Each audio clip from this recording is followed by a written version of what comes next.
আসসালামু আলাইকুম প্রিয় দর্শক, আশা করি আপনারা সবাই ভালো আছেন আল্লাহর রহমতে।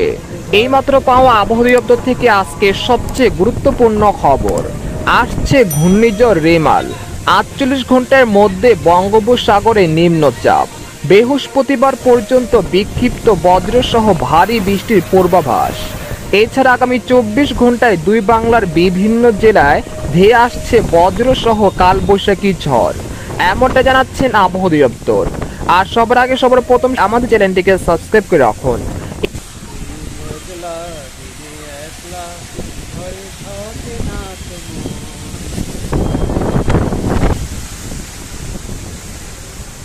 এখন আমি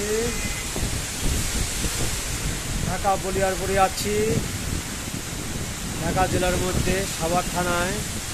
এখানে ঝড় বৃষ্টি হচ্ছে,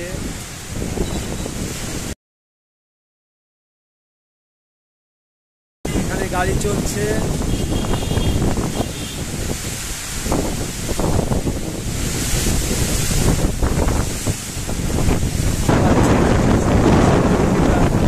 ছাতি উড়ে চলে যাচ্ছে, প্রায় তাও সে বসে আছে পেটের দায়ে। সে বৃষ্টির মধ্যে বসে সবজি বিক্রি করছে।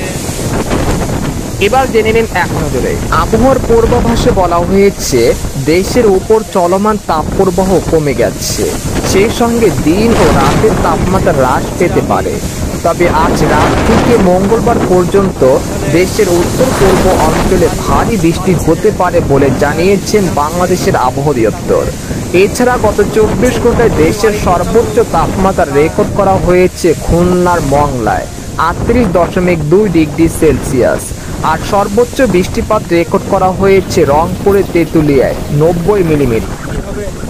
বৃষ্টির মধ্যে ছাদে বসে আছে, কখন একজন খরিদ্দার আসবে সেই আশায় হয়তো বসে আছে।